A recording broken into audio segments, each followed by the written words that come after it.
Hi friends, നമുക്കിന്ന് പാനിപ്പൂരി ചെയ്യാം. അതിനുവേണ്ടി ഒരു ഗ്ലാസ് വെള്ളം എടുത്തു. അതിൻ്റെ കൂടെ കുറച്ച് ശർക്കര, കുറച്ച് പേരത്തമ്പഴം, ഒരു 6 പേരത്തമ്പഴം കൂടെ ഇട്ട് കൊടുത്തിട്ടുണ്ട്.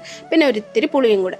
അപ്പോൾ രണ്ടാമത്തെ വെള്ളം, എരിവുള്ള വെള്ളത്തിന് വേണ്ടി കുറച്ച് പുതിനയും അതുപോലെ തന്നെ മല്ലിയിലയും പിന്നെ കുറച്ച് പുളി, ഇഞ്ചി, പച്ചമുളക് എല്ലാം ചേർത്ത് നന്നായിട്ടൊന്ന് അരച്ചെടുത്തിട്ടുണ്ട്.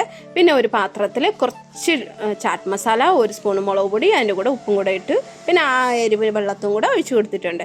പിന്നെ ഞാൻ കുറച്ച് പൊട്ടറ്റോ, ഒരു 3 പൊട്ടറ്റോ ഞാൻ നന്നായിട്ട് വേവിച്ചെടുത്തിട്ടുണ്ട്. അതിൻ്റെ കൂടെ ചാറ്റ് മസാല, മുളക് പൊടി, ഉപ്പ്, മല്ലിയില, സവാള എല്ലാം ചേർത്ത് നന്നായിട്ടൊന്ന് യോജിപ്പിച്ച് കൊടുക്കാം.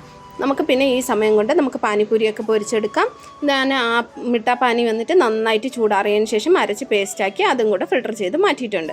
ഇതുപോലെ നമുക്ക് പാക്കറ്റ് കിട്ടും പാനിപ്പൂരിയുടെ, ഇതും കൂടെ നമ്മൾ എടുക്കുക. അപ്പോൾ ഇതിൻ്റെ ഡീറ്റെയിൽ റെസിപ്പി ഞാൻ എൻ്റെ വീഡിയോയിൽ അപ്ലോഡ് ചെയ്യുന്നതാണ് ചാനലിൽ. അപ്പോൾ നിങ്ങൾ ഉറപ്പായിട്ട് അതൊന്ന് ചെക്ക് ചെയ്ത് നോക്കുക. ചെക്ക് ചെയ്ത് നോക്കിയിട്ട് ഉറപ്പായിട്ട് നിങ്ങളിതൊന്ന് ചെയ്ത് നോക്കുക. അപ്പോൾ താങ്ക് യു.